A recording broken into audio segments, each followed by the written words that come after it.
sempurna asalkan Dai Mumbai mau menceritakan mengenai perjodohannya. Singkat cerita, mereka berdua pun berangkat, diikuti oleh Tang San dan Xiao yang dari tadi sudah menguping pembicaraan mereka. Ternyata di balik pintu itu terdapat sebuah dimensi lain yang menyerupai desa ini. Sepertinya tempat ini memang sengaja diciptakan oleh si siluman asap. Namun belum jauh berjalan, mereka langsung diserang oleh si siluman asap.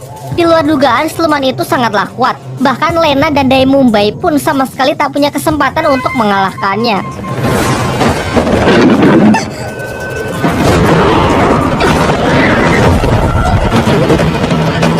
Tang San yang menyusulnya mendapati Dai Mumbai yang sudah terluka dan tidak sadarkan diri.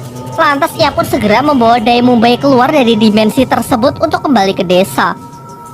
Keesokan paginya, Dai Mumbai sudah siuman berkat kekuatan roh pelindung dari Osike yang ternyata bertipe penyembuh. Setelah bangun, Dai Mumbai menceritakan apa yang telah ia alami dalam dimensi itu. Di sana, ia dan Lena bertemu dengan si siluman asap dan terjadilah pertarungan singkat yang membuatnya terluka. Setelah itu, mereka melanjutkan pencarian Mang Hao Jun yang diduga kuat disembunyikan di rumah si kepala desa. Dan benar saja, kecurigaan mereka pun terbukti saat diperiksa di belakang rumah. Mereka berhasil menemukan Mang Hao Jun yang nampak sedang dikurung di sana. Ketika Tang San mencoba memperkenalkan diri bahwa mereka bukanlah orang jahat dan sengaja datang untuk membantu mengusir siluman jahat, namun Mang Hao Jun langsung berkata tegas kalau makhluk itu adalah ayahnya, seorang master roh yang gagal bermutasi sehingga dimakan oleh roh pelindungnya sendiri, membuatnya berubah menjadi siluman. Singkat cerita, berkat bujukan dari Tang San, Mang Hao Jun pun perlahan mulai tenang dan bersedia untuk bekerja sama dengan mereka.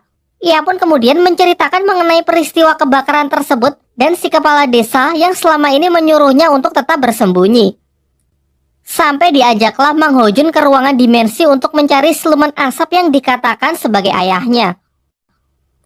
Di waktu yang bersamaan, si kepala desa yang sudah menyadari pergerakan Tang San dan kawan-kawan memberikan obat tidur kepada Osike yang ditugaskan tetap tinggal di desa dengan tujuan mengawasi gerak-geriknya. Sementara itu, kelompok Tang San akhirnya berhasil bertemu dengan si siluman asap dan mencoba mengajaknya bicara. Namun Dai Mumbai yang tak sepaham dengan Tang San malah langsung menyerang makhluk tersebut sehingga pertarungan pun kembali terjadi.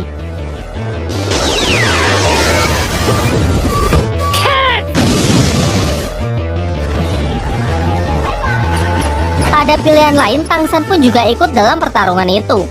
Tetapi ia justru membantu siluman asap tersebut untuk menghindari seluruh serangan dari Su Ying dan Dai Mumbai. Di sini Tang San menyadari sesuatu, bahwa sebenarnya makhluk itu sama sekali tak berniat melukai siapapun. Pertarungan terjadi karena pihak Tang San lah yang menyerangnya terlebih dahulu. Sayangnya keributan itu dimanfaatkan oleh si kepala desa untuk menarik Mang Hao Jun menjauh.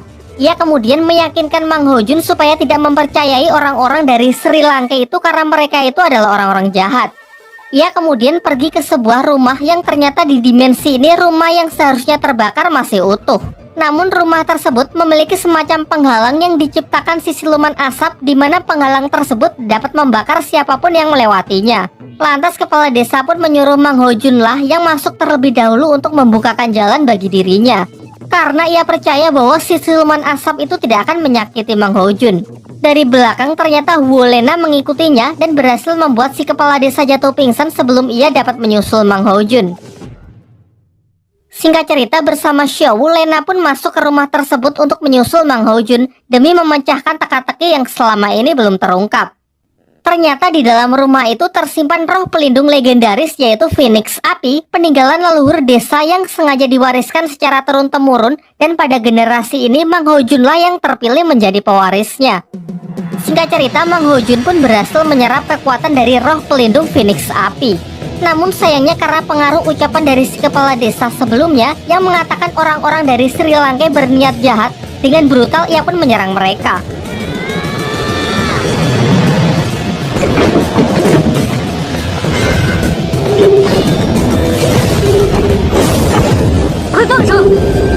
Selain itu, Mang Hao Jun yang belum bisa mengendalikan kekuatannya benar-benar menyerang dengan brutal. Meskipun pihak Tang San sudah berusaha keras untuk menekannya, namun kekuatan Mang Hao Jun sangatlah powerful karena dia sendiri sama sekali belum bisa mengendalikannya.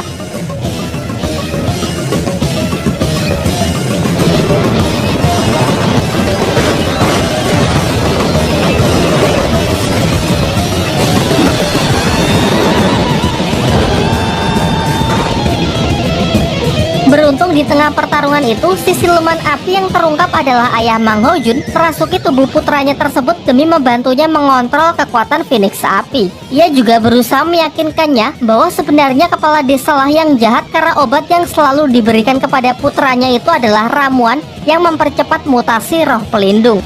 Dikatakan jika mutasi berhasil, kekuatan roh pelindung orang tersebut akan menjadi berkali-kali lipat. Namun bukannya tanpa resiko, karena jika orang yang meminumnya tak cukup kuat, maka tak hanya mutasinya gagal, tetapi orang tersebut akan dimakan oleh roh pelindungnya sendiri dan berubah menjadi siluman roh untuk selama-lamanya. Hal inilah yang terjadi kepada ayah Mang Hojun. Berkat bantuan dari ayahnya, sejenak Mang Hojun pun bisa lebih tenang. Namun emosinya yang masih belum stabil membuatnya mengamuk sekali lagi.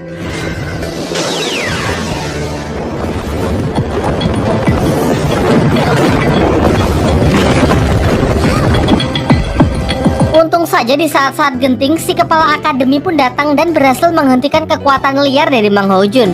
Kemudian si kepala akademi menjelaskan bahwa kekuatan dahsyat Mang Hojun yang lepas kendali jika dibiarkan akan sangat berbahaya, sehingga ia harus segera disadarkan, atau pilihan terburuk jika kesadarannya tak juga kembali, maka satu-satunya jalan adalah dengan membunuhnya.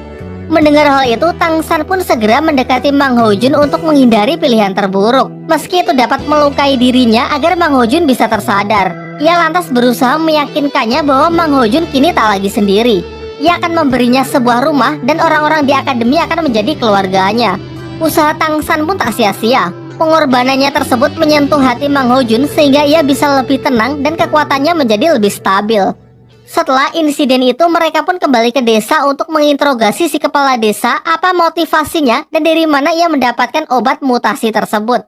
Si kepala desa mengungkapkan bahwa ia ingin mengembalikan desa ini di masa keemasannya dengan melahirkan master roh terkuat. Tujuannya tersebut didukung oleh orang yang bernama Bule dengan memberikan obat mutasi yang rutin ia berikan kepada Mang Hojun. Ia juga mengatakan kalau ia menemui Bule di kota, tepatnya sebuah tempat bernama Arena Pertandingan Roh. Singkat cerita, Mang Hojun pun percaya kepada Tang San, bersedia ikut bersama mereka untuk memulai hidup baru dan tinggal di Akademi Sri Lanka sebagai siswa baru. Beberapa hari pun telah berlalu. Suatu pagi, akademi mereka didatangi oleh seorang wanita yang berasal dari klan Cahaya Kibau, merupakan salah satu klan terkuat di dunia dahulu. Diketahui wanita tersebut bernama Ning Rongrong. Namun pertemuan mereka dikacaukan oleh Mang Hojun yang kembali kambuh dengan roh pelindung Phoenix-nya yang lepas kendali. Melihat hal itu, Dai Mumbai pun segera beraksi untuk menghentikan amukan kekuatan api tersebut.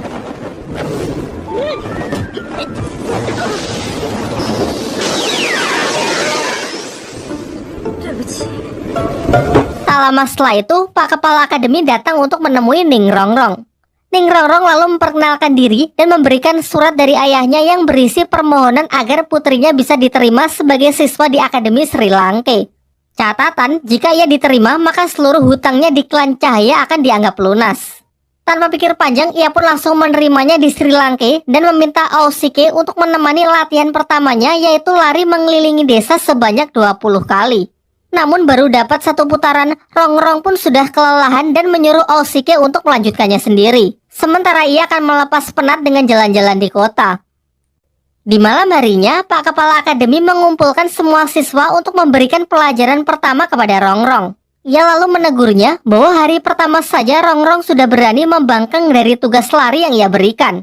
Nampaknya Rongrong ini adalah gadis yang sangat dimanjakan selama tinggal bersama klannya. Si kepala akademi pun kemudian bertindak tegas kepada Rongrong agar ia menunjukkan kelayakannya menjadi murid di akademi ini.